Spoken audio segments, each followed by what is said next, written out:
ठीक है, class start करते हैं।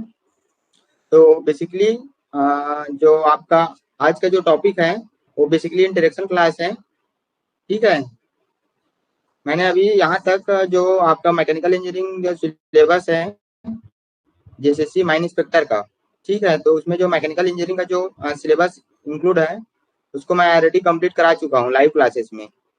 ठीक है, तो जो जो क्लास को जो नहीं देखे होंगे वो बेसिकली वन बाय वन एक एक टॉपिक को कवर करेंगे। ठीक है, देन उसके बाद अगर किसी टॉपिक में किसी पर्टिकुलर टॉपिक में या फिर कहीं किसी क्वेश्चन में कहीं प्रॉब्लम होगा तो बेसिकली आप वहां से मेरे को क्वेश्चन कर सकते हो, पूछ सकते हो कि सर मुझे इस टॉपिक में इस पॉइंट में यहाँ पे डाउट है। ठीक है, या फिर किसी टॉपिक का किसी क्वेश्चन या न्यूमेरिकल नहीं बन रहा है तो बेसिकली उस टॉपिक को आप पूछ सकते हो। ठीक है, जिससे मैं उस टॉपिक को अच्छे से और एक नया वीडियो एक और नया क्लास लेके आऊंगा। ठीक है, तो वहां से अपन क्लियर कर लेंगे अच्छे से। ठीक है जी, तो अभी तक जो टॉपिक पढ़ाया हूँ उसमें किसी भी टॉपिक पे कहीं पे प्रॉब्लम होगा तो पूछ सकते हो। ठीक है, किसी को कुछ डाउट है?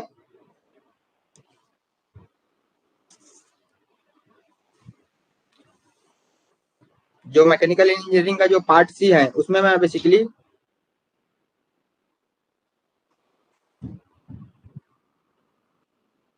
ये जो थ्योरी ऑफ मशीन है mechanical engineering JSSC mine inspector का जो मैकेनिकल इंजीनियरिंग का जो पार्ट सी है, ठीक है, ये बहुत अच्छा टॉपिक है मैकेनिकल इंजीनियरिंग का। ठीक है, तो जो मैं अभी तक लाइव क्लासेस में या फिर रिकॉर्डेड क्लास होगा, ठीक है, कंटेंट में जाकर देख लीजिएगा। तो उस रिकॉर्डेड क्लास में पर्टिकुलर एक एक टॉपिक को मैं वन बाय वन अच्छे से कवर अप कराया हूँ। ठीक है, न्यूमेरिकल कहाँ से प्रैक्टिस करें? मैं पूरे टॉपिक का न्यूमेरिकल मैं एक एक क्वेश्चन उठाऊंगा। ठीक है, जहां से जिस टॉपिक से आपको न्यूमेरिकल या फिर आता है आपके एग्जाम में जो आने का चांस है बेसिकली, ठीक है, तो मैं उस टॉपिक से न्यूमेरिकल उठाऊंगा और उसी का अपन न्यूमेरिकल का प्रैक्टिस करेंगे। ठीक है, बेसिकली आज अभी अपन थ्योरी पोर्शन कंप्लीट कर लो पहले। ठीक है जी राज, न्यूमेरिकल उतना ज्यादा नहीं है, पहले आप थ्योरी पोर्शन कंप्लीट करो। न्यूमेरिकल पोर्शन का मैं अलग से एक वीडियो बना के लेके आऊंगा। ठीक है, तो वहां से अपन क्लियर कर लेंगे। लेकिन पहले आपको थ्योरी क्लास कंप्लीट करके जितने भी न्यूमेरिकल का जो फार्मूला है, ठीक है, जितने भी फार्मूला है उसको पहले आपको याद करना पड़ेगा। ठीक है, देन उसके बाद आपको न्यूमेरिकल का प्रैक्टिस कराया जाएगा। ठीक है जी राज, तो पहला सब्जेक्ट का जो टॉपिक है थ्योरी ऑफ मशीन और मशीन डिजाइन, ये बहुत अच्छे टॉपिक है। इसमें बेसिकली दो चार टॉपिक का न्यूमेरिकल आता ही है।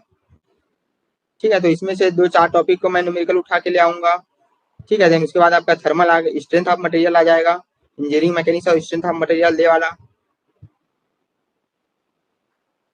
ठीक है, इसका भी न्यूमेरिकल आता है।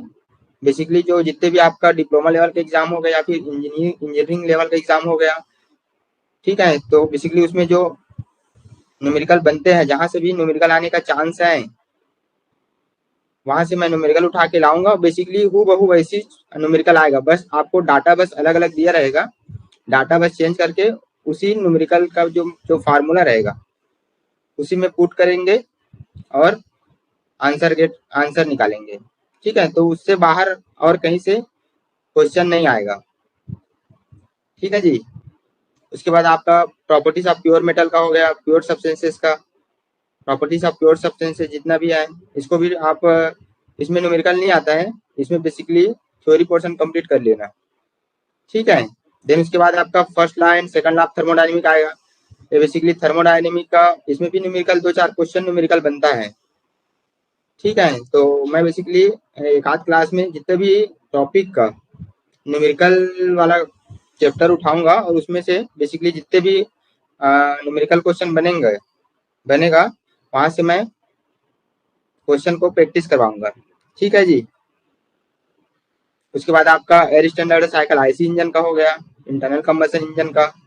ठीक है, इसमें से भी ये बेसिकली थ्योरेटिकल वाला है इंटरनल कंबशन इंजन का, इसमें न्यूमेरिकल नहीं बनता है। ठीक है, आईसी इंजन और कूलिंग हो गया, लुब्रिकेशन हो गया कि कौन कौन से लुब्रिकेशन यूज करते हैं।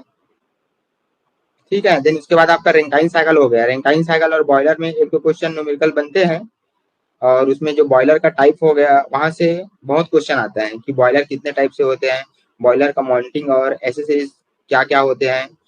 ठीक है, फ्यूजिबल प्लग हो गया, और बहुत कुछ है। हाँ, एक क्लास में नहीं होगा।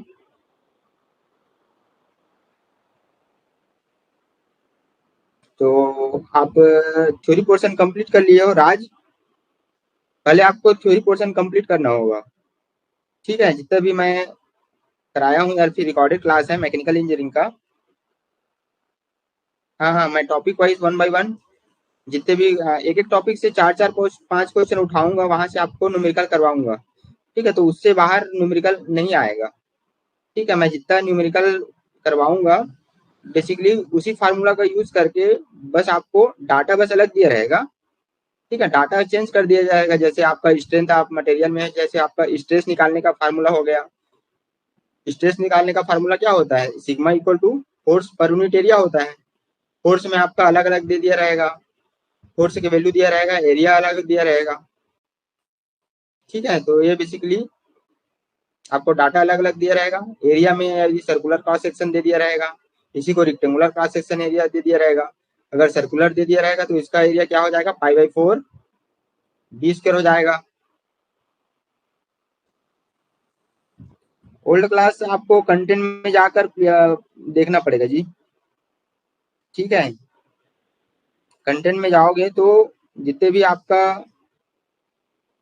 टॉपिक है वन बाय वन इनिशियल से स्टार्ट किया था मैंने। ठीक है, थ्योरी ऑफ मशीन से स्टार्ट होगा और लास्ट तक क्लासिफिकेशन ऑफ स्टील यहाँ तक जाएगा। टोटल 35-36 क्लासेस हैं, उसको देख लेना एक बार।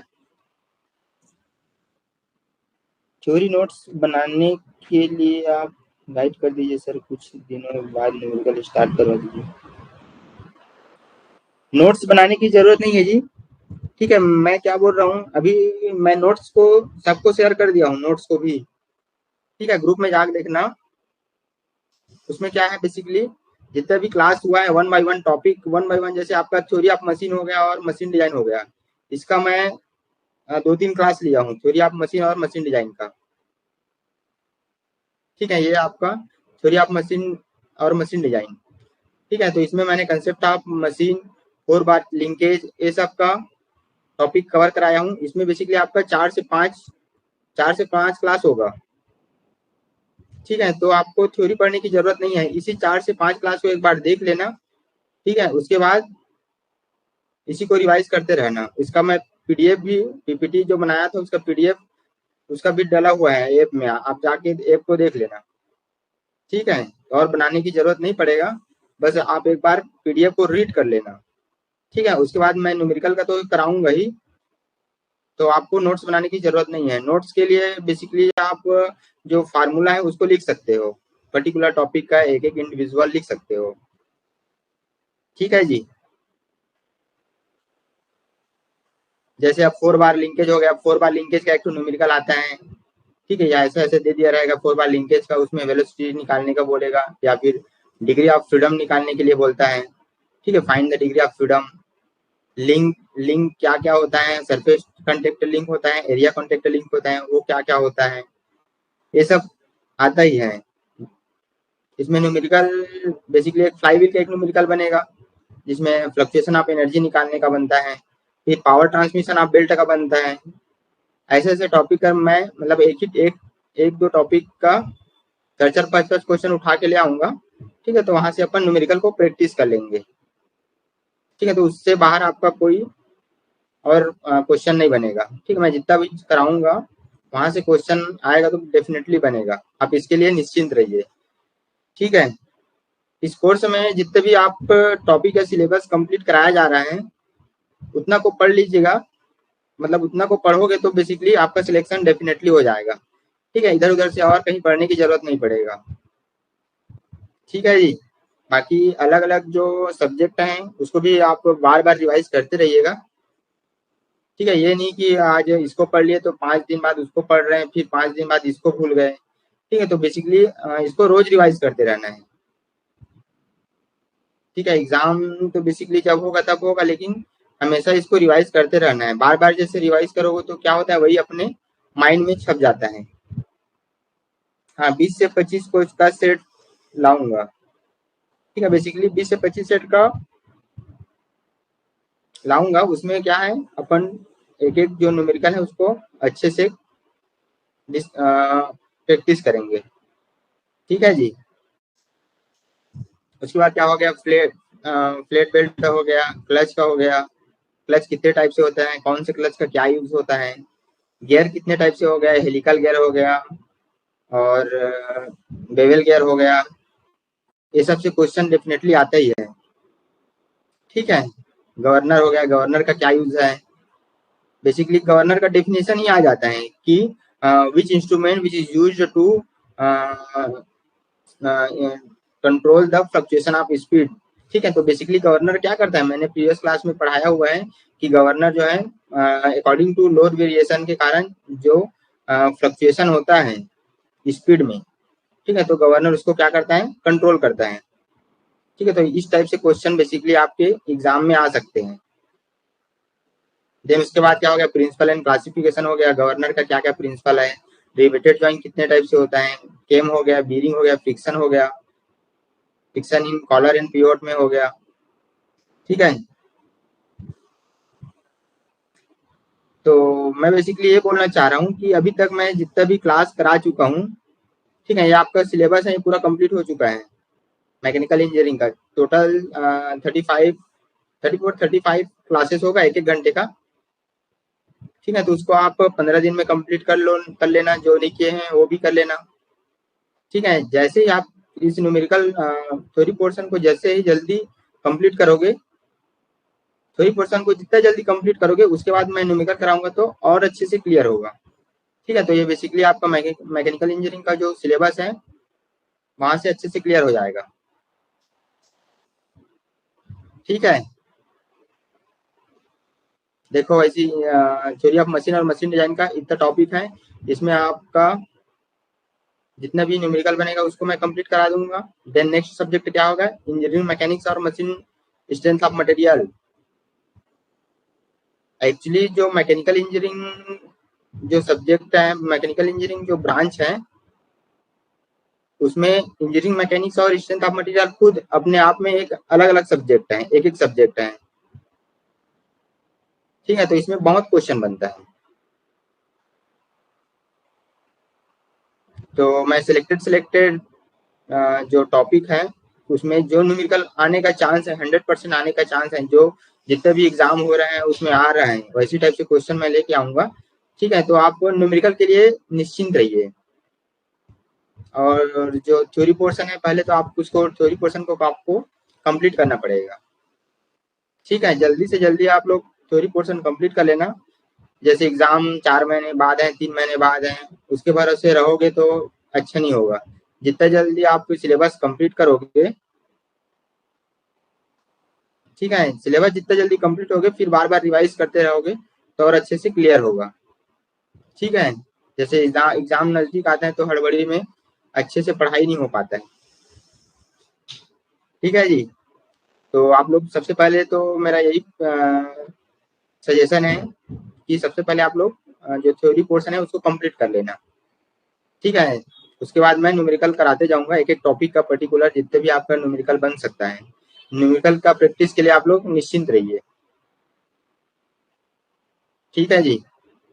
देन नेक्स्ट आपका स्ट्रेंथ ऑफ मटेरियल में जो इक्विलिब्रियम ऑफ फोर्सेस हो गया, लॉ ऑफ मोशन हो गया, फ्रिक्शन फ्रिक्शन में किस किस टाइप से न्यूमेरिकल बनते हैं, इसका इसका भी मैं एक वीडियो लेके आऊंगा।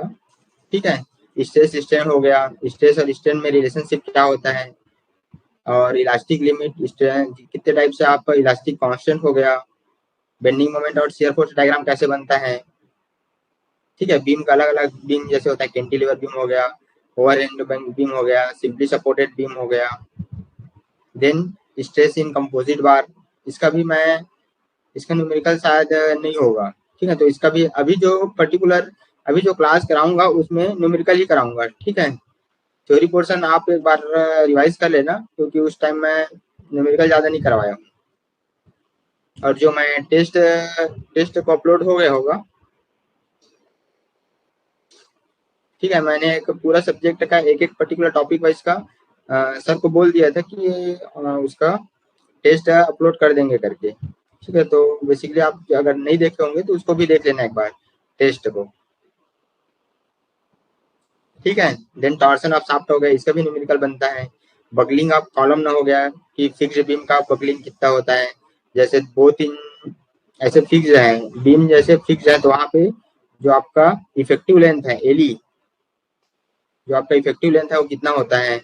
बोथ इन हिंज के लिए क्या होता है, ठीक है। बोथ इन हिंज जैसे ऐसे आपका बीम रहता है, ये हो गया आपका बोथ इन हिंज। यहाँ पे आपका जो इफेक्टिव लेंथ है that is L E, L equal to क्या होता है, एल होता है। जो ओरिजिनल लेंथ होता है वही इफेक्टिव लेंथ के बराबर होता है। तो इसमें से एक तो क्वेश्चन डेफिनेटली आपके एग्जाम में आता ही है।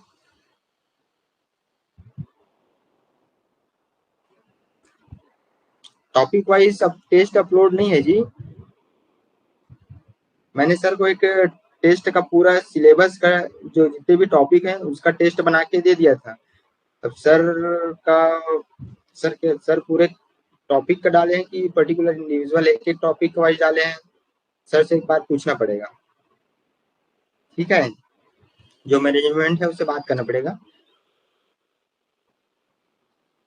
उसके बाद अपन टॉपिक वाइज तो अपन यहाँ और अच्छे से डिस्कस करेंगे।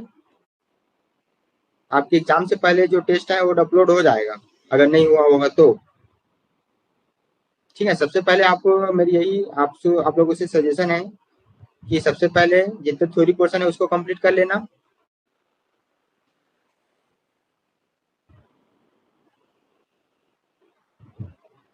ठीक है। थिन और थिन प्रेशर का वैसे बनता है। बहुत इन फिक्स के लिए क्या होता है, L/2 होता है, ठीक है। तो ये वाले बिल्कुल देखना, जो आपका बकलिंग ऑफ कॉलम में है कितने टाइप ऑफ बकलिंग होते हैं, और इसमें से मतलब कौन कौन से बीम होते हैं, उसमें जो इफेक्टिव लेंथ है वो कितने टाइप से होता है। यहाँ से डेफिनेटली एक ना एक तो क्वेश्चन आता ही है, ठीक है। फिक्स बीम हो गया, बहुत ही हिंज हो गया, फिक्स फ्री हो गया, हिंज फिक्स हो गया, ठीक है। थिन प्रेशर वाल का जो आपका थिन वाल प्रेशर विजल का भी होता है, जैसे इसका प्रेशर कितना होता है PD/2T। यहाँ से भी एक तो न्यूमेरिकल क्वेश्चन बनता है, ठीक है। इसमें नॉर्मली आपको प्रेशर दिया रहेगा 10 बार, ठीक है। ये आपका डायमीटर है, डायमीटर कितना दे दिया रहेगा आपका 100 mm दे दिया रहेगा, थिकनेस दे दिया रहेगा 10 mm दे दिया रहेगा। तो यहाँ से आपको प्रेशर निकालना है,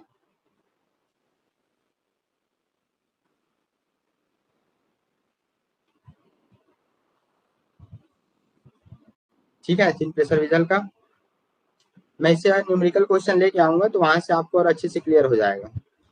आप लोग सबसे पहले आप थ्योरी पोर्शन कंप्लीट कर लेना, ठीक है। देन आपका थर्मल पोर्शन आ जाएगा। थर्मल थर्मल इंजीनियरिंग में जितने भी आपका प्रोसेस है, कांस्टेंट प्रेशर हो गया, कांस्टेंट वॉल्यूम हो गया,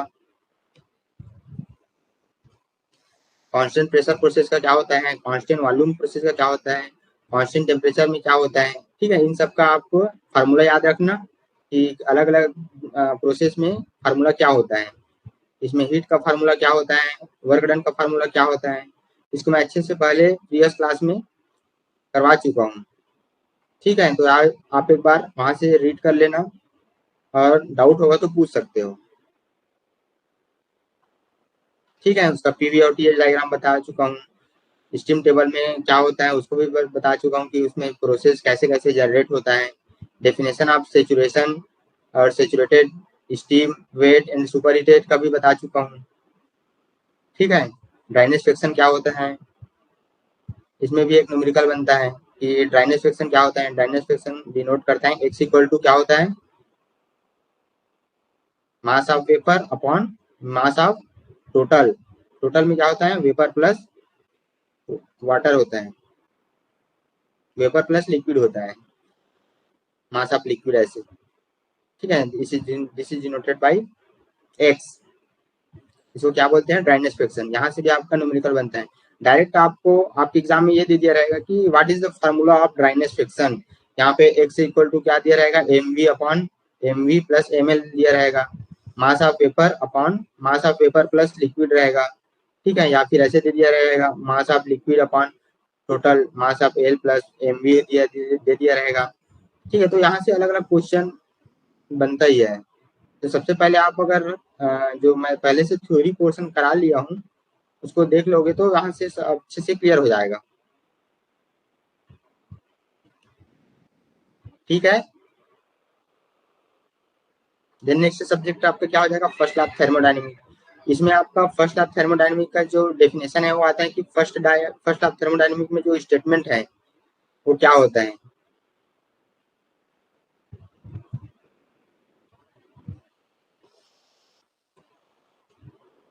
थर्मोडायनेमिक में जो स्टेटमेंट है वो क्या होता है, ठीक है। हेलो, स्टेटमेंट है क्या होता है, ठीक है। वॉइस आ रहा है,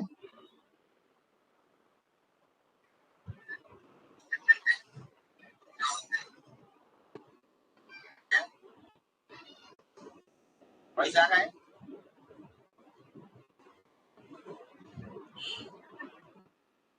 और पूछ सकते हो कहीं पे टॉपिक अच्छे से समझ नहीं आया होगा तो। देखो फर्स्ट लैब थर्मोडायनेमिक नेक्स्ट, इसमें फर्स्ट लैब थर्मोडायनेमिक में आपका बेसिकली ये फार्मूला आता है, Q इक्वल टू क्या होता है, फ्रॉम फर्स्ट लैब थर्मोडायनेमिक से Q equal to U plus W। जो आपका Q होता है that is noted by heat. Q क्या डिनोट करता है, heat. Heat equal to U plus W, ठीक है। U क्या है, इंटरनल एनर्जी है, और W आपका वर्क डन है। तो from first law thermodynamic statement क्या बोलता है, Q हीट क्या होता है, heat equal to U plus W internal energy और वर्क डन के बराबर होता है। यहाँ से एक क्वेश्चन बनता है, 100% यहाँ से एक क्वेश्चन आता है, ठीक है। तो इसको याद रखना, फर्स्ट लैब थर्मोडायनेमिक में स्टेटमेंट में ये होता है। आपका U दे दिया रहेगा, इंटरनल एनर्जी 10 किलो जूल दे दिया, वर्क डन दे दिया रह जाएगा, वर्क डन की वैसे 20 किलो जूल दे दिया रहेगा, ठीक है। तो बेसिकली क्यों निकालने के लिए बोल दिया रहेगा। क्यों भी अलग अलग टाइप से होता है, क्यों पॉजिटिव होता है, क्यों निगेटिव होता है, ये याद है ना। क्यों कैसे होता है, जैसे आपका ये आपका सिस्टम हो गया। सिस्टम क्या होता है, सिस्टम ऐसा कोई रीजन होता है जिसमें एनालिसिस करते हैं हम, ठीक है। तो जैसे किसी सिस्टम में अपन हीट देते हैं, हीट हीट देते हैं और heat heat added Q input, जैसे हीट इसमें जाता है तो क्या होता है, हीट एडेड को निगेटिव लेते हैं, जैसे हीट एडेड को पॉजिटिव लेते हैं। जैसे उसमें हीट एड करते हैं तो क्या होता है, हीट को पॉजिटिव लेते हैं, और हीट जैसे बाहर निकलता है उसको क्या लेते हैं, क्यू आउट को निगेटिव लेते हैं, ठीक है। इसी प्रकार वर्क जैसे किसी को देते हैं, वर्क सिस्टम में अपन वर्क इनपुट देते हैं तो क्या होता है, वो निगेटिव लेते हैं, ठीक है। और अपन अगर इसमें वर्क डन मिलता है उसको अपन क्या लेते हैं, पॉजिटिव लेते हैं, ठीक है। ये याद रखना है, ये बहुत इंपॉर्टेंट कंसेप्चुअल है, बहुत इंपॉर्टेंट कंसेप्ट है, ठीक है। ये समझ आया। इसमें आपको दे दिया रहेगा Q1 दे दिया रहेगा, Q2 दे दिया रहेगा। इसमें आपको Q निकालने के लिए बोलेगा या फिर वर्क डन निकालने के लिए बोलेगा। Q इक्वल टू बेसिकली क्या होता है, अपन जानते हैं फर्स्ट लैब थर्मोडायनेमिक्स से Q equal to U plus W होता है, ठीक है। तो इसमें दे दिया रहेगा कि heat added into the system Q1 equal to क्या हो जाएगा, 10 किलो जूल, ठीक है। अगर Q सिस्टम में ऐड कर रहे हैं तो उसको क्या लेना है, पॉजिटिव लेना है, ठीक है। और इसमें क्या हो रहा है, वर्क डन आउटपुट हो रहा है, वर्क डन बाहर निकल रहे हैं, तो उसको अपन क्या लेंगे, पॉजिटिव लेंगे। हीट यहाँ पे देखना, हीट एडिशन को पॉजिटिव और हीट रिजेक्शन को निगेटिव, ठीक है। यहाँ तक समझ आया। देखो यहाँ पे हीट एडिशन को पॉजिटिव और हीट रिजेक्शन को निगेटिव। उसी प्रकार वर्क डन जस्ट अपोजिट होता है, हीट का अपोजिट वर्क डन होता है। वर्क डन अगर किसी बॉडी को अपन वर्क डन दे रहे हैं तो वो क्या हो जाएगा, निगेटिव, ठीक है। और किसी बॉडी से अपने को वर्क डन मिल रहा है, कुछ काम करने से कुछ काम आउटपुट मिल रहे हैं तो उसको अपन क्या बोलेंगे, वर्क डन पॉजिटिव। ठीक है, यहाँ तक क्लियर है। तो इसमें आपको दे दिया रहेगा Q1 10 किलो जूल। अगर ये आपका हीट एडिशन है, ये हीट एडिशन है तो इसको पॉजिटिव लेना है। ठीक है, इसी प्रकार work done by the system दिया रहेगा, work done from the system दिया रहेगा या फिर फ्रॉम द बॉडी दिया रहेगा। उस केस में अपन वर्क डन जैसे 10 किलो जूल है तो उसको पॉजिटिव लेना है। अगर work done on the system बोलेगा तो उस केस में अपने को वर्क डन निगेटिव लेना है। ठीक है, ये बहुत इंपॉर्टेंट कंसेप्ट है कि वर्क डन को कब पॉजिटिव लेना है, कब निगेटिव लेना है। इसी प्रकार हीट को कब पॉजिटिव लेना है, हीट को कब निगेटिव लेना है। ठीक है, हीट हीट जब आउटगोइंग होगा, हीट आउटपुट होगा तो उसको निगेटिव लेना है। ठीक है, यह समझ आया।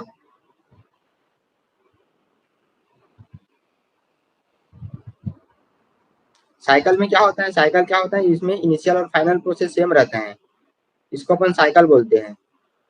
ठीक है, तो बेसिकली साइकिल में क्या हो जाएगा, इनिशियल और फाइनल पॉइंट सेम रहेगा। उस केस में जो आपका इंटरनल एनर्जी है वो जीरो हो जाता है इन थर्मोडाइनमिक में। तो उस केस में फ्रॉम फर्स्ट लॉ थर्मोडाइनमिक से क्या होता है, Q इक्वल टू W हो जाएगा। ठीक है, तो इस केस में जो आपका Q दे दिया रहेगा और W दे दिया रहेगा वो दोनों बराबर हो जाएगा। ठीक है, तो यहाँ से आपको जैसे Q आउटपुट Q इनपुट नहीं दिया रहेगा या फिर Q दे दिया रहेगा तो Q आउटपुट नहीं दिया रहेगा, तो उस केस में अपन निकाल सकते हैं।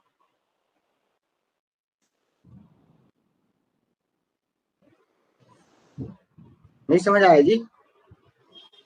एक मिनट।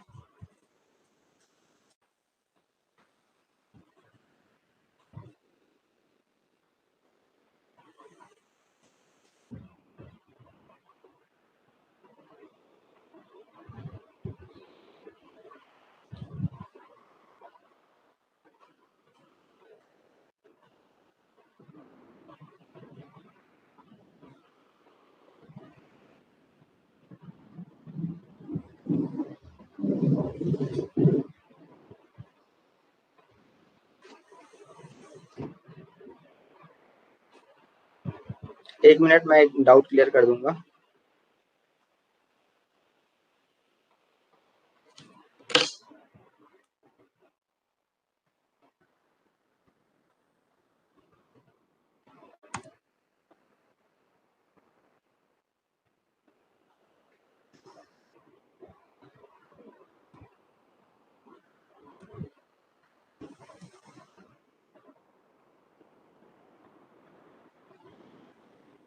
ठीक है, तो इसको अच्छे से समझना, देखो ध्यान से। बेसिकली ये आपका सिस्टम हो गया। ठीक है जी, ये आपका सिस्टम हो गया।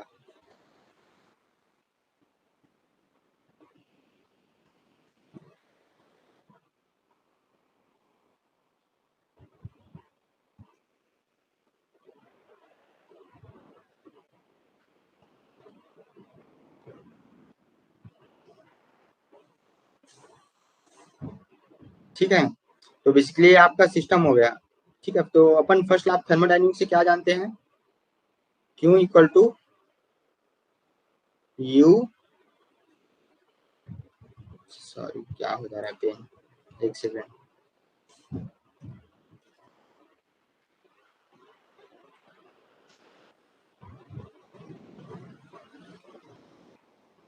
Q इक्वल टू क्या होता है, U प्लस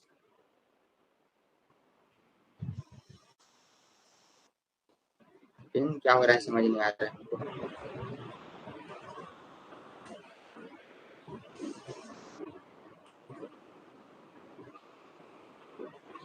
ठीक है, तो यहाँ पे देखना Q इक्वल टू क्या हो रहा है, फ्रॉम फर्स्ट लॉ थर्मोडायनेमिक्स से U प्लस W होता है। ठीक है, Q क्या होगा, आपका हीट है और U इंटरनल एनर्जी है और W है। ठीक है, तो सबसे पहले आपका सिस्टम है, सिस्टम कोई भी हो सकता है, आपका टरबाइन हो गया हो, कंप्रेसर हो गया। ठीक है, तो सिस्टम कुछ भी हो सकता है। तो यहाँ पे देखना सिस्टम में क्या होता है, मैंने क्या बताया, जैसे इसमें अपन हीट ऐड कर रहे हैं, क्यों ऐड कर रहे हैं। ठीक है, जैसे इसमें अपन हीट ऐड कर रहे हैं that is denoted bye Q1। इसको जैसे यहाँ पे अपन 10 किलो जूल हीट ऐड कर रहे हैं, ठीक है, और इसमें क्यू आउटपुट क्या हो जाएगा,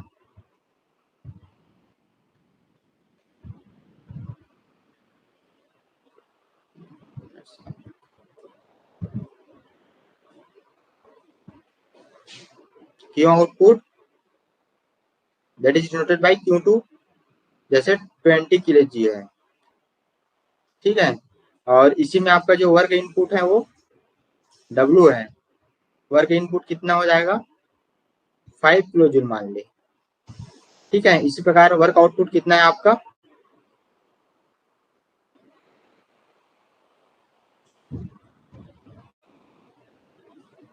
क्या हो जा रहा है समझ में आ रहा है,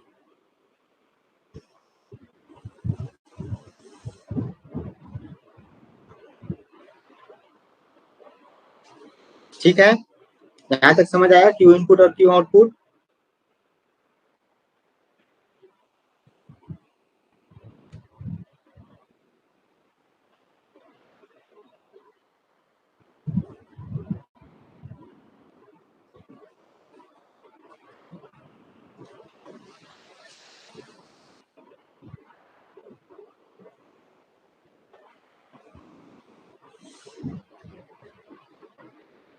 ठीक है, ये आपका डब्ल्यू आउटपुट है, ये 8 किलो जूल है, ठीक है। तो मैं क्या बताया था, मैंने क्या बताया था, क्यू जैसे किसी बॉडी पे जाते हैं तो उसको अपन पॉजिटिव लेते हैं, क्यू इनपुट पॉजिटिव, ठीक है, और क्यू आउटपुट निगेटिव लेना है इसको, ठीक है जी। और इसी प्रकार डब्ल्यू इनपुट को क्या लेना है, निगेटिव लेना है, जस्ट अपोजिट, जैसे क्यू इनपुट को पॉजिटिव ले रहे हैं तो इसी प्रकार डब्ल्यू इनपुट को निगेटिव लेंगे, ठीक है, यहाँ तक समझ आया।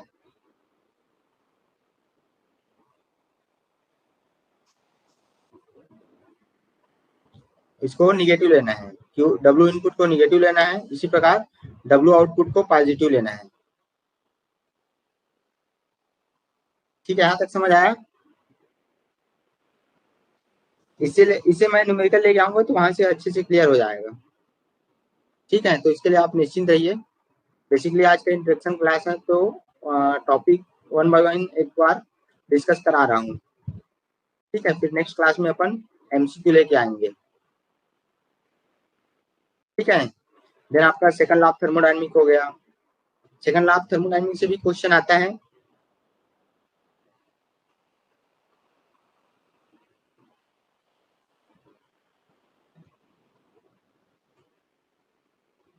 इसमें डेफिनेशन ऑफ सिंक क्या हो गया, रिजर्वायर क्या होता है, हीट इंजन क्या होता है, हीट इंजन से भी न्यूमेरिकल बेसिकली आता है,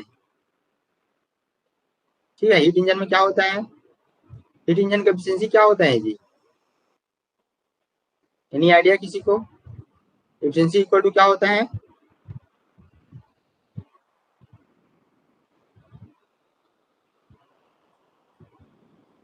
one minus Q1 divide by Q2 बोलते हैं इसको, ठीक है।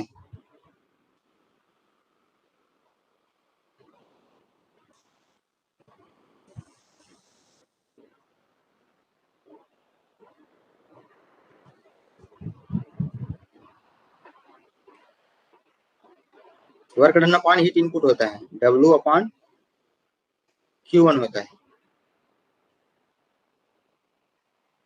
ठीक है। तो यहाँ से भी आपका न्यूमेरिकल बनता है, या फिर इन टर्म्स ऑफ टेम्परेचर में क्या होता है, one minus efficiency equal to one minus T1 by T2 होता है, यहाँ से भी आपका न्यूमेरिकल बनता है, ठीक है। तो बेसिकली आप लोग थ्योरी पोर्शन, सबसे पहले तो मैं यही सजेशन करूंगा कि सबसे पहले आप लोग थ्योरी पोर्शन कंप्लीट कर लो, ठीक है जी। देन आपका हीट पंप हो गया, हीट पंप और रेफ्रिजरेशन और हीट इंजन, यहाँ से बेसिकली आपको एक न एक न्यूमेरिकल आपको देखने को मिलेगा, ठीक है। कहीं पे डाउट, ये हो गया आपका हीट पंप और हीट इंजन हो गया, और रेफ्रिजरेशन, रेफ्रिजरेशन और हीट पंप में क्या होता है बेसिकली, रेफ्रिजरेशन और हीट पंप में इफिशिएंसी नहीं होता है, वहां पे क्या होता है, कोफिशिएंट ऑफ परफॉर्मेंस, ठीक है, जिसको क्या बोलते हैं, सीओपी, सीओपी बोलते हैं। Coefficient of performance just opposite होता है, वर्क डन जस्ट अपोजिट होता है, Q1 अपॉन वर्क इनपुट होता है, रेफ्रिजरेशन इफेक्ट बोलते हैं, that is denoted bye Q1 COP। ठीक है, तो यहाँ से भी न्यूमेरिकल बन के आता है। तो बेसिकली मैं नेक्स्ट क्लास में न्यूमेरिकल ही कराऊंगा। आप सब लोग सबसे पहले आप लोग थ्योरी पोर्शन कंप्लीट कर लो। थर्मल एफिशिएंसी का फिट इंजन हो गया, कोफिशिएंट ऑफ परफॉर्मेंस हो गया, और जो आपका कोफिशिएंट ऑफ परफॉर्मेंस और thermal efficiency of heat engine तीनों में क्या रिलेशन है, ये आता है। और जो आपका केल्विन प्लांक स्टेटमेंट हो गया और क्लॉसेस स्टेटमेंट हो गया, इसमें से भी क्वेश्चन आता ही है, ठीक है। टेम्परेचर एंट्रोपी से भी आता है, एंट्रोपी क्या होता है, एंट्रोपी हो गया, एंथैल्पी हो गया, और जो आपका कार्नोट साइकिल है, कार्नोट साइकिल की एफिशिएंसी क्या होता है, ये भी आता है। परपेचुअल मोशन मशीन आता है। इसमें सेकंड ऑफ थर्मोडायनेमिक में अभी फिलहाल एक स्टेट एग्जाम हुआ था, उसमें बेसिकली ये क्वेश्चन आया था कि व्हाट शोइंग द जो केल्विन और केल्विन प्लांक और क्लाउसियस स्टेटमेंट, ये दोनों कौन से थर्मोडायनेमिक लॉ पे डिपेंड करता है, मतलब कौन से थर्मोडायनेमिक लॉ से आया है। तो बेसिकली यहाँ से क्वेश्चन बनता ही है डेफिनेटली कि केल्विन प्लांक स्टेटमेंट और क्लाउसियस स्टेटमेंट कहाँ से आया है, आपका सेकंड लॉ ऑफ थर्मोडायनेमिक से आया है, ठीक है, तो इसको याद रखना। इसी प्रकार जीरो लॉ ऑफ थर्मोडायनेमिक क्या बोलता है कि जब कोई दो बॉडी थर्मल इक्विलिब्रियम में है, ठीक है, और तीसरा बॉडी भी उसी के साथ ज्वाइन है, तो तीनों बॉडी एक दूसरे में थर्मल इक्विलिब्रियम हो जाता है, ठीक है। तो इस तरह से आपका जो थ्योरी पोर्शन है उसमें से न्यूमेरिकल MCQ बनता ही है। तो आप लोग अच्छे से थ्योरी पोर्शन कंप्लीट कर लो। फिर आपका हायर स्टैंडर्ड साइकिल हो गया, हायर स्टैंडर्ड साइकिल में ऑटो साइकिल हो गया, ठीक है। यहाँ से अभी आपका न्यूमेरिकल बनता है कि ऑटो साइकिल क्या होता है और डीजल साइकिल क्या होता है, ठीक है। डीजल साइकिल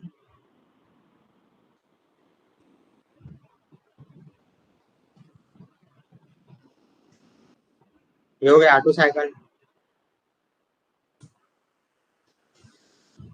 ऑटो साइकिल क्या होता है, बेसिकली ऑटो साइकिल इसको कांस्टेंट वॉल्यूम साइकिल भी बोलते हैं, ठीक है, इसको याद रखना।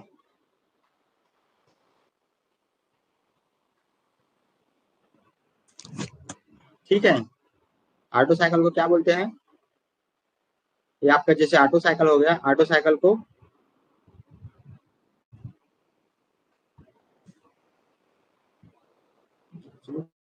क्या हो रहा है समझ में आ रहा है, ये हो गया आपका ऑटो साइकिल। ऑटो साइकिल को कांस्टेंट वॉल्यूम साइकिल भी बोलते हैं,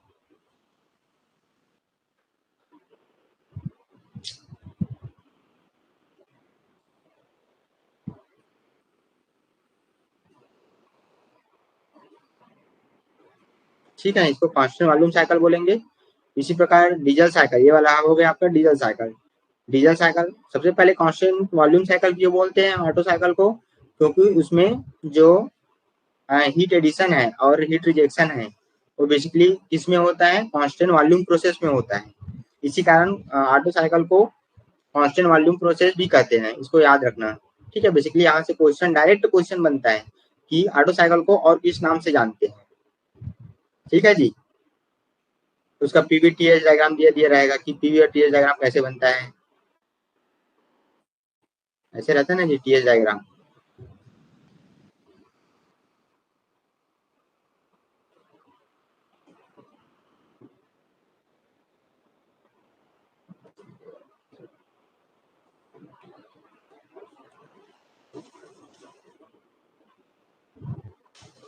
ये हो गया आपका पीवीटीएस डायग्राम, यहाँ से 1 2 3 4 रहते हैं, ठीक है, तो ये 1 और 2 आपका कांस्टेंट वॉल्यूम प्रोसेस हो गया। तो इसी प्रकार क्या बोलते हैं ऑटो साइकिल को? कांस्टेंट वॉल्यूम साइकिल बोलते हैं। इसका पीए और टीएस डायग्राम याद रखना कि कैसे कैसे बनता है।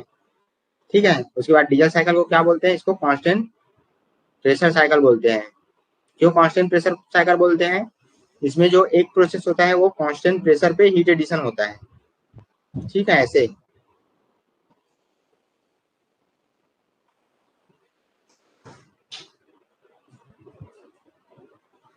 एक मिनट, डायग्राम अच्छे से निकल रहा है।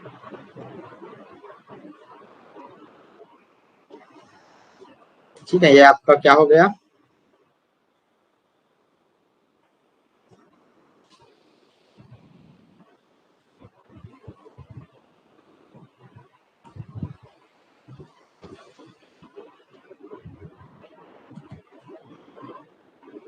एक मिनट देखना इधर।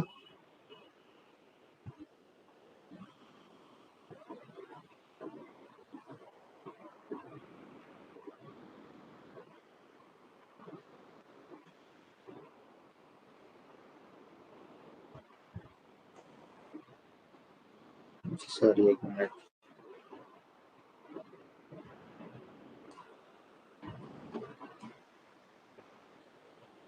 ऐसे रहता है ये और ये 1 2 3 4। ठीक है, तो सबसे पहले 1 to 2 क्या हो जाएगा? आइसोट्रोपिक कंप्रेशन होता है। फिर 2 to 3 में ये कांस्टेंट वॉल्यूम प्रोसेस है, पी और यहाँ पे वी रहता है, प्रेशर वॉल्यूम एक्सिस पे। ठीक है, तो कांस्टेंट प्रेशर में हीट एडिशन होता है। इस कारण जो आपका डीजल साइकिल है उसको क्या बोलते हैं? कांस्टेंट प्रेशर प्रोसेस बोलते हैं। यहाँ से डेफिनेटली एक क्वेश्चन आपको बनता ही है। ठीक है, तो इसको याद रखना। देन नेक्स्ट आपका आईसी इंजन हो गया। आईसी इंजन में जो आपका इंजन परफॉर्मेंस है और उसका जो कंपोजिशन है वो कैसे कैसे होता है, उसमें जो कूलिंग सिस्टम है और लुब्रिकेशन है उसको याद रखना है। ये बेसिकली आपका थ्योरी क्वेश्चन में 1 नंबर का आता ही है। ठीक है जी, एनी डाउट? किसी को कुछ डाउट है तो पूछ सकते हो। अभी तक जितना क्लास कराया हूँ उसमें कहीं पे किसी टॉपिक पे कुछ प्रॉब्लम है या फिर किसी पर्टिकुलर टॉपिक में कोई समझ नहीं आ रहा है, ऐसा कुछ टॉपिक है थोड़ी है। देन आपका रैंकाइन साइकिल हो गया। रैंकाइन साइकिल में आपका पीवी और टीएस डायग्राम क्या होता है, उसमें से न्यूमेरिकल बनता है। ठीक है, तो इस पर्टिकुलर टॉपिक में भी एक न्यूमेरिकल क्वेश्चन लेके आऊंगा, तो वहां से और अच्छे से क्लियर हो जाएगा। फिर वहां से और जैसे भी इस टॉपिक से कोई भी न्यूमेरिकल आ जाएगा तो आपसे डेफिनेटली बनने लग जाएगा। ठीक है, देन रैंकाइन साइकिल की एफिशिएंसी क्या होता है, विथ और विथआउट पंप वर्क। उसमें अगर पंप वर्क ऐड कर दे तो कितना आता है रैंकाइन साइकिल की एफिशिएंसी, और पंप वर्क ऐड नहीं करते हैं तब कितना आता है। ठीक है, देन उसके बाद क्या आता है? बॉयलर। बॉयलर बहुत इंपॉर्टेंट टॉपिक है। ठीक है, यहाँ से बहुत क्वेश्चन बनता है। ठीक है, कि कितने टाइप से बॉयलर होते हैं, बॉयलर में माउंटिंग और क्या होता है, क्लासिफिकेशन का बॉयलर कितने टाइप से होता है, वाटर कंपाउंडिंग है कि फायर कंपाउंडिंग है। ठीक है, फिर उसका स्पेसिफिकेशन आते हैं कि बॉयलर में कौन कौन से स्पेसिफिकेशन होता है। फिर फिटिंग और एसेसरीज में होता है। ठीक है, इसमें फ्यूजिबल प्लग वगैरह आता है। फ्यूजिबल प्लग हो गया।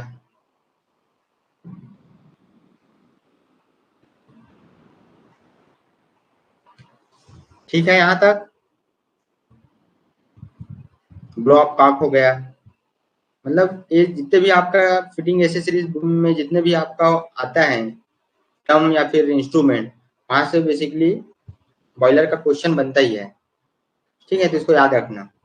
देन नेक्स्ट आपका जो कंप्रेसर है, कंप्रेसर में एयर कंप्रेसर क्या होता है, उसमें कौन कौन सा साइकिल यूज होता है। फिर आपका रेफ्रिजरेशन हो गया। रेफ्रिजरेशन के में जो आपका सीओपी है, सीओपी कैसे होता है उसको निकालने के लिए जो आपका फार्मूला है, रेफ्रिजरेशन इफेक्ट अपॉन क्या होता है, किसी को पता है सीओपी का फार्मूला? अभी जस्ट मैं बताया हूँ, COP equal to refrigeration effect divide by work done. ठीक है। इन टर्म्स ऑफ टेम्परेचर में क्या होता है, COP equal to 1 minus T1 by T2। ठीक है, यहाँ पे आपका जो सीओपी है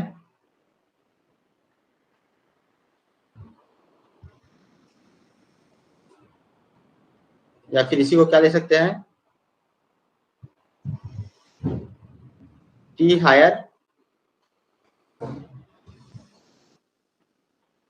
higher minus T lower upon T lower. ये किसका है, सीओपी ऑफ रेफ्रिजरेटर।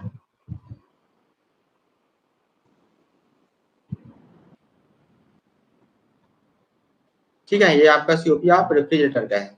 इसी प्रकार सीओपी ऑफ पंप का क्या होता है, सीओपी ऑफ पंप, पंप का क्या होता है, T higher minus T lower divide by T higher. ठीक है, ये आपका सीओपी ऑफ रेफ्रिजरेटर का है और ये आपका सीओपी ऑफ पंप का है। समझ आया, दोनों में ऊपर सेम रहेगा, T higher minus T lower upon जो आपका रेफ्रिजरेशन है, रेफ्रिजरेशन में जो लोअर टेम्परेचर है, टी हायर मतलब हायर टेम्परेचर, मतलब जिसका टेम्परेचर हाई रहेगा, टी एच मतलब higher temperature, T H minus T L upon T L. ठीक है, जो लोअर टेम्परेचर है वो नीचे में आएगा। इनकेस आप पंप में क्या होगा, जो आपका हायर टेम्परेचर है वो नीचे में आएगा। ठीक, यहाँ तक समझ आया।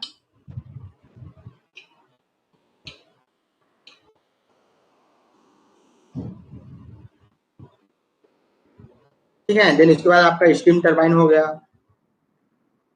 स्टीम टरबाइन या नोजल क्या होता है, उससे भी एक न्यूमेरिकल आता ही है। ठीक है, देन नेक्स्ट आपका क्या हो जाएगा, fluid mechanics and fluid machinery. Basically जो आपका मैकेनिकल इंजीनियरिंग का जो सिलेबस है उसमें फ्लूइड मैसेजरी और फ्लूइड मैकेनिक्स दोनों अपने आप में एक पर्टिकुलर सब्जेक्ट है।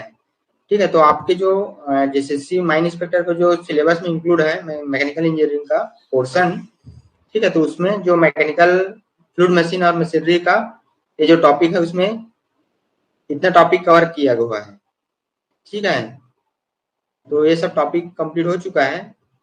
तो आप बेसिकली प्ले लिस्ट में जाके देख सकते हैं, कंटेंट में जाकर लेक्चर 1 बाई 1 इनिशियल से फाइनल तक देखना, पूरे सिलेबस कंप्लीट करा चुका हूँ।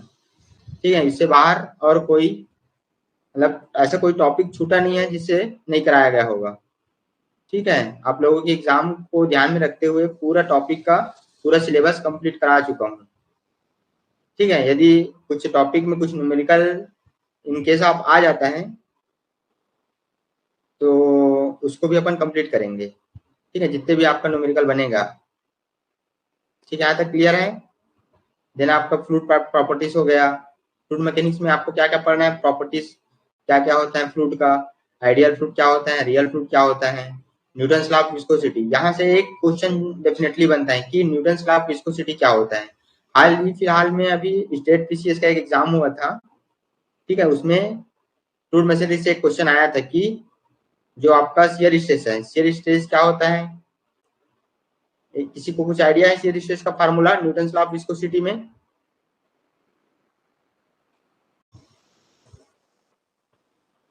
यहाँ पे क्या होता है, shear stress tau equal to rate of strain, rate of shear strain. Shear stress ऐसा इसको बोल सकते हैं, शियर स्ट्रेस, शियर स्ट्रेस को किससे डिनोट करते हैं, टाउ से। ठीक है, एक मिनट, शियर स्ट्रेस को किससे डिनोट करते हैं,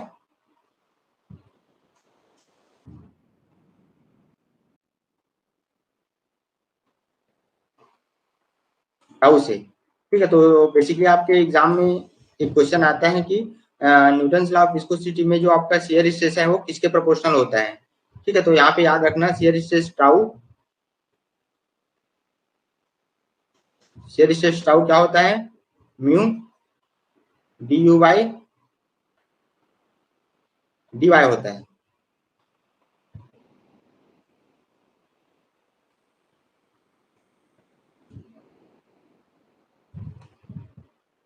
ठीक है, यहाँ पे क्या होता है, तो बेसिकली आपके एग्जाम में एक क्वेश्चन बनता है कि न्यूटन ऑफ विस्कोसिटी में जो शियर स्ट्रेस है वो किसके बराबर होता है। आइदर इसमें क्या दे दिया रहेगा, shear stress is proportional to velocity gradient आता है, और रेट ऑफ शियर स्ट्रेन भी आता है, रेट ऑफ शियर स्ट्रेन।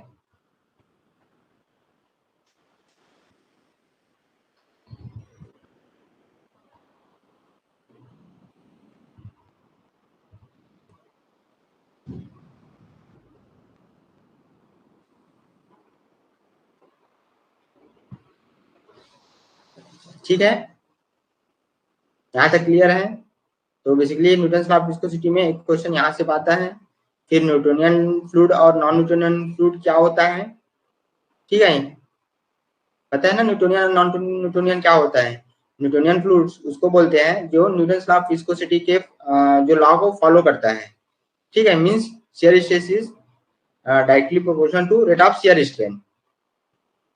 फिर उसके बाद आपका कंप्रेसिबल और नॉन कंप्रेसिबल फ्लूइड क्या क्या होता है, ठीक है।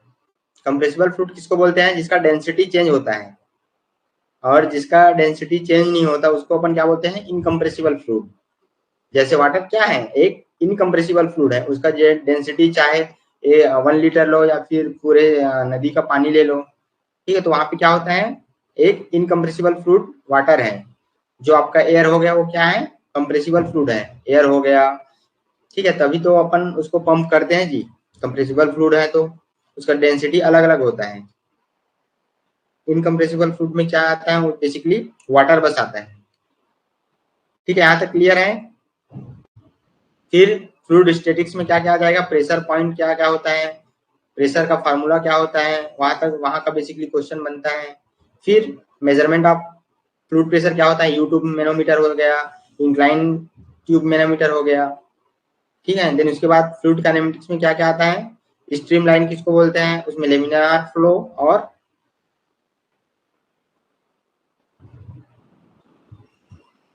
क्या बोल रहे हैं, विस्कोसिटी का मतलब क्या होता है, विस्कोसिटी किसको बोलते हैं जी। जैसे आप लोग उसको देखे होंगे, ग्लिसरीन देखे होंगे ना, जो आप उसमें यूज करते होंगे, जैसे ठंड ठंड के दिनों में ग्लिसरीन आता है।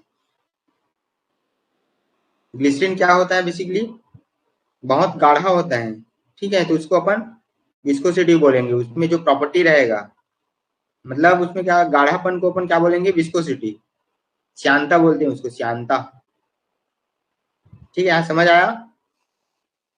जैसे आपका ग्लिसरीन हो गया और जितने भी आपका जो द्रव है उसको अपन विस्कस फ्लूइड बोलेंगे या फिर विस्कोसिटी बोलेंगे, ठीक है। Resistance to flow of fluid means क्या होता है, वो फ्लो को पॉसिबल करता है। लाइक हनी हो गया, हाँ वो भी है, मतलब जितना ज्यादा उसका विस्कोसिटी होगा वो क्या होगा, एकदम गाढ़ा होगा, गाढ़ा, समझ रहे हैं ना, मतलब वो फ्लो फ्लो बहुत कम होगा। जैसे वाटर हो गया, वाटर क्या होता है, आसानी से बह जाता है, ठीक है, और जैसे जितना ज्यादा, जैसे ग्लिसरीन हो गया और हनी हो गया, वो ऐसे छोड़ दोगे तो बहता नहीं है, मतलब फ्लो नहीं होता है, मीन्स उसका विस्कोसिटी बहुत ज्यादा बोल सकते हैं। जिसका विस्कोसिटी ज्यादा होगा वो ठीक से फ्लो नहीं होगा, समझ आया। इसका बेस्ट उदाहरण वही होगा, हनी हो गया और ग्लिसरीन हो गया, जो ग्लिसरीन आता है ठंड के दिनों में आप लोग यूज करते हैं, ठीक है जी। देन नेक्स्ट है फ्लूइड काइनेमेटिक्स।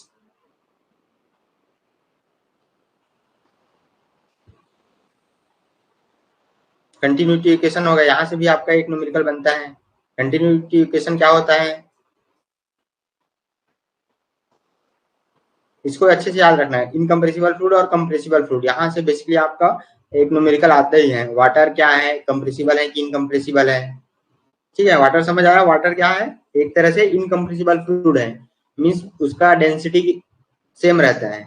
वाटर का डेंसिटी पता है कितना होता है, 1000 किलो जूल, सॉरी केजी पर मीटर क्यूब, केजी पर मीटर क्यूब,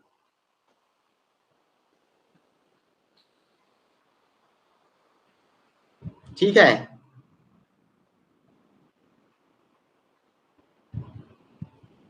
केजी पर मीटर क्यूब होता है।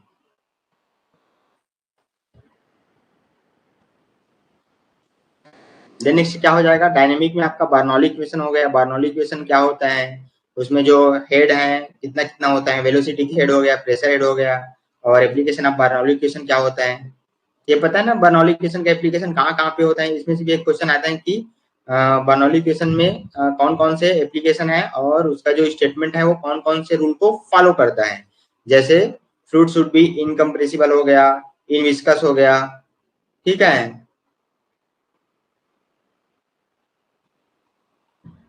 फिर मेजरमेंट, दिन फ्लो मेजरमेंट हो गया, जैसे वेंचुरी मीटर हो गया, पिटोट ट्यूब हो गया। तो इसमें बेसिकली वेंचुरी मीटर का न्यूमेरिकल भी आता है, और इसका जो फार्मूला पूछ देगा या फिर इसी का डेफिनेशन पूछ देगा कि वेंचुरी मीटर किसके लिए यूज होता है। डेंसिटी और स्पेसिफिक ग्रेविटी, क्या होता है डेंसिटी और स्पेसिफिक ग्रेविटी?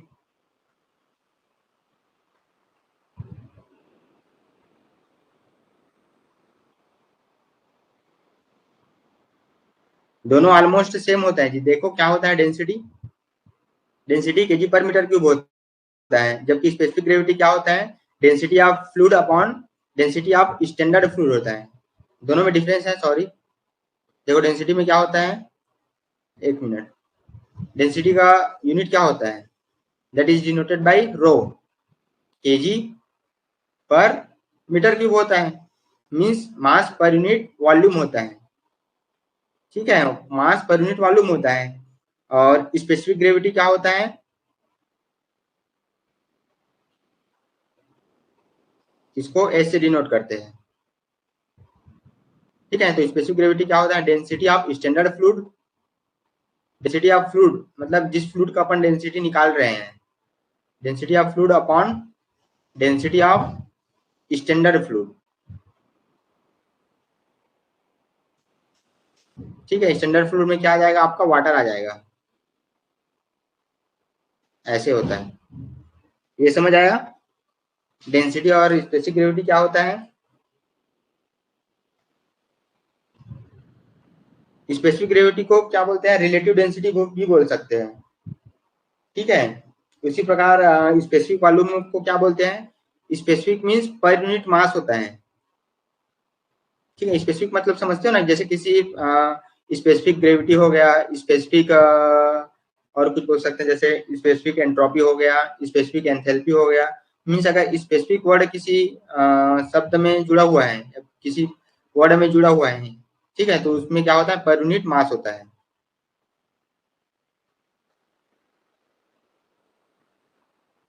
ठीक है। स्पेसिफिक ग्रेविटी समझ आया ना जी। स्पेसिफिक ग्रेविटी ये होता है density of fluid upon density of standard fluid. Standard fluid upon basically किसको मानते हैं, वाटर को मान के चलते हैं, ठीक है। और density particular KG per unit mass होता है, केजी पर यूनिट वॉल्यूम होता है, that is mass per unit volume होता है। तो अपन कहाँ पे थे,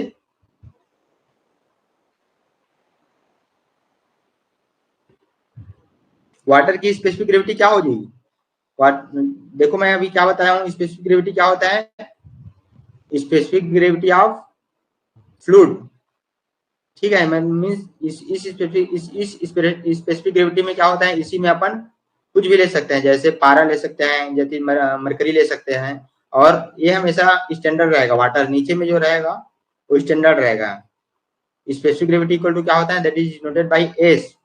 एस इक्वल टू क्या हो जाएगा, specific density of fluid upon density of water, ठीक है। अगर अपन वाटर का ही स्पेसिफिक ग्रेविटी निकाल रहे हैं तो उसमें क्या हो जाएगा, अपन जानते हैं कि जो आपका दोनों फ्लूइड क्या हो जाएगा, वाटर हो जाएगा। तो इसका भी 1000 है और इसका भी 1000 है, तो वाटर का स्पेसिफिक ग्रेविटी क्या हो जाएगा, एक हो जाएगा।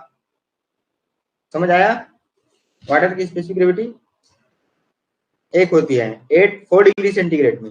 इसको ये याद रखना कि वाटर का जो स्पेसिफिक ग्रेविटी है वो कितना होता है, एक होता है, किस टेम्परेचर पे? 4 डिग्री सेंटीग्रेड पे। ये याद रखना, ठीक है, बहुत इंपॉर्टेंट पॉइंट है कि 4 डिग्री सेंटीग्रेड पे, 4 डिग्री सेंटीग्रेड पे जो वाटर का स्पेसिफिक ग्रेविटी है वो 1 होता है। ठीक है जी, वाटर की स्पेसिफिक ग्रेविटी।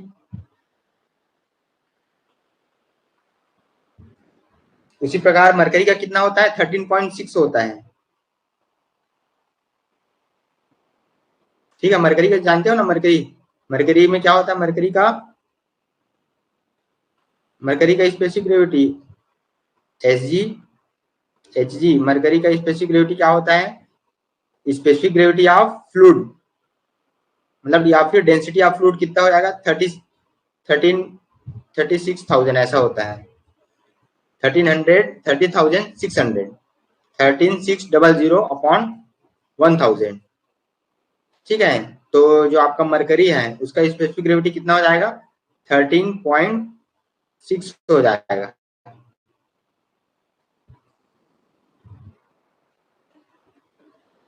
ठीक है, यहाँ तक समझ आया?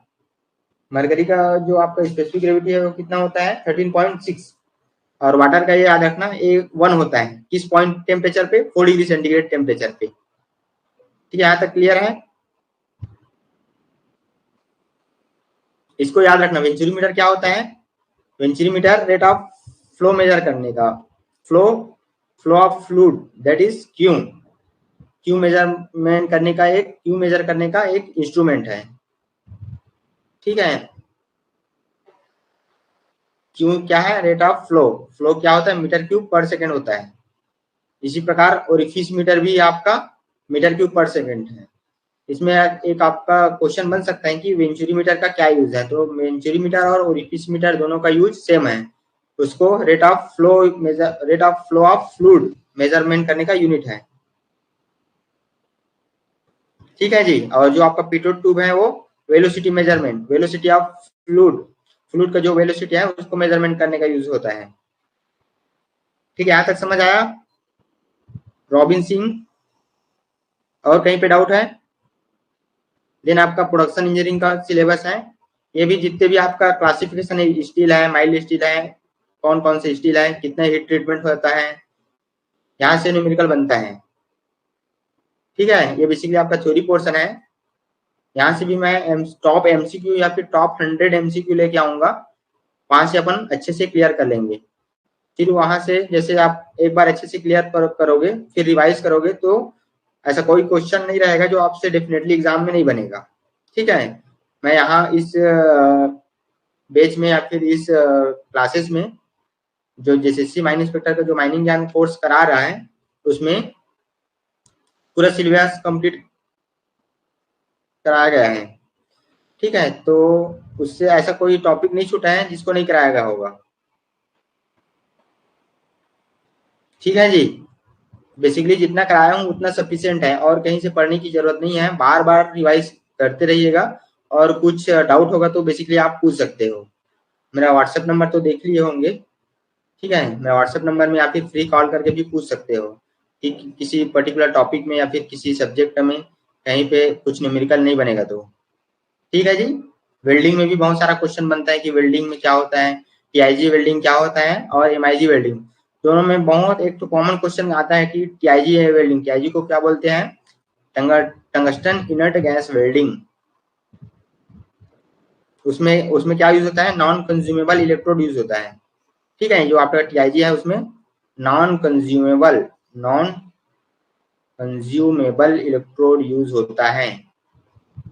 इसको ये याद रखना कि आपका जो इसमें क्वेश्चन बनता है कि किस वेल्डिंग में नॉन कंज्यूमेबल इलेक्ट्रोड यूज होता है।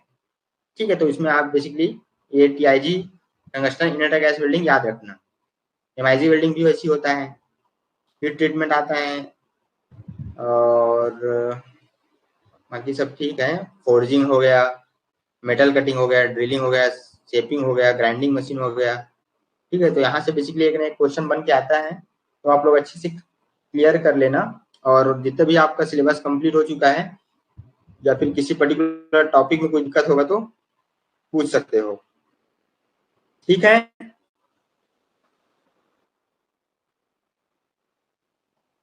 आपका यहाँ से स्टार्ट हो गया फर्स्ट क्लास, जो मैंने प्रीवियस लेक्चर में पढ़ा चुका हूँ। ठीक है, थ्योरी ऑफ मशीन हो गया, कंसेप्ट ऑफ मशीन क्या होता है, 4 बार मशीन में जो क्रेन, कपलर और फ्रेम और रॉकर आर्म क्या क्या होता है। ठीक है, ये आपका स्लाइडर क्रेन मैकेनिज्म हो गया, जिसमें स्लाइडर कैसे मूव होता है, क्रेन आर्म कैसे रोटेट होता है, कितने टाइप्स ऑफ काइनेमेटिक पेयर होते हैं। ठीक है जी। ठीक है, तो और कोई डाउट है तो पूछ सकते हो।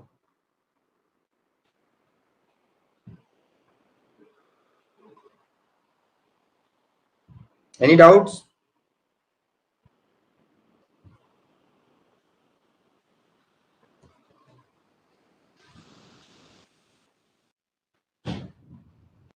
को डाउट है?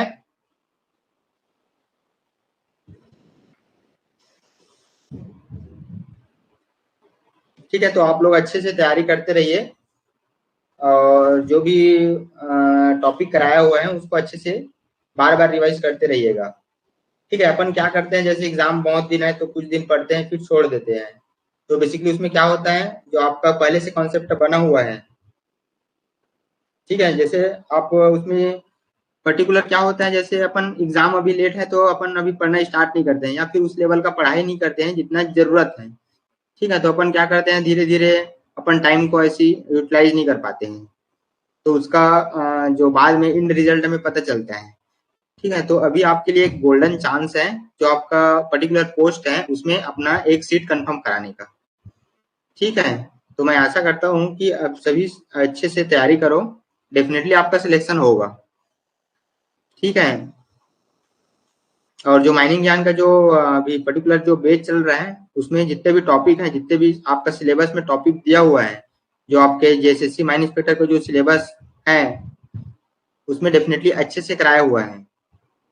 ठीक है, तो उतना पढ़ लोगे तो उतना सफिशियंट है, ऐसा कोई टॉपिक नहीं छूटा है जिसको नहीं कराया होगा। ठीक है, बाकी आपका जीए के जीएस वाला क्वेश्चन या फिर उसका सिलेबस जो बचा था कंप्यूटर वगैरह वाला, वो तो चल ही रहा है सर, जो करा रहे हैं अभी कंटिन्यू। ठीक है, बाकी जो आपका जो इंजीनियरिंग बैकग्राउंड या फिर टेक्निकल सब्जेक्ट का जो बचा है, अच्छा हो गया है वो, तो जिसका जिसका बचा होगा वो प्लेलिस्ट या फिर कंटेंट में जाके देख लेना। ठीक है जी। और एक बात यही बोलना चाहूंगा कि बार बार रिवाइज करते रहिएगा, 2 दिन बाद फिर रिवाइज करिएगा। ठीक है, इसी टॉपिक को फिर से रिवाइज करो, फिर बना के देखते रहो। ऐसा नहीं कि 2 दिन बाद या फिर एक हफ्ते बाद फिर से देख रहे हो। उसमें क्या रहता है, जो आपका स्मरण शक्ति है, जो आपका दिमाग है, वो क्या रहता है, भूल जाते हैं जल्दी, पर्टिकुलर कुछ बात को जल्दी भूल जाते हैं, तो बार बार रिवाइज करने से वो क्या रहता है, माइंड में आ जाता है। ठीक है जी। तो ऐसा करोगे तो क्या होता है, बेसिकली आपके माइंड में जो बनेगा, तो ऐसा टॉपिक जैसे क्वेश्चन अच्छे से याद रहेगा तो एग्जाम में अच्छे से बनेगा। ठीक है, ऐसा कोई वो क्वेश्चन छूटेगा ही नहीं। और कुछ दिन बाद, एक हफ्ते बाद फिर से रिवाइज करोगे तो बहुत लेट हो जाता है। ठीक है, जो आपका कैपेबिलिटी है जो माइंड का स्टोर करने का, वो क्या हो जाता है, छीन हो जाता है, कम हो जाता है। समझ आया जी? तो मैं ये बोलना चाहता हूँ कि पर्टिकुलर जितने भी आपका टॉपिक कवर हो गया है उसको बार बार रिवाइज करते रहो। एक बार वीडियो लेक्चर देख लिए तो ठीक है, उसके बाद आप जिसमें पीडीएफ, हर एक वीडियो लेक्चर का पीडीएफ अपलोड किया गया है। ठीक है, तो उसको आप एक बार गो थ्रू कर लेना, एक एक टॉपिक को। कितना है, 35-40 है। मेरे सब्जेक्ट में कितना है, 35-40 लेक्चर है, उसमें से 35-40 स्लाइड होगा या फिर पीडीएफ होगा। एक बार गो थ्रू कर लेना, एक बार रीड कर लेना। ठीक है, उसके बाद मैं न्यूमेरिकल के लिए आप लोग निश्चिंत रहिए।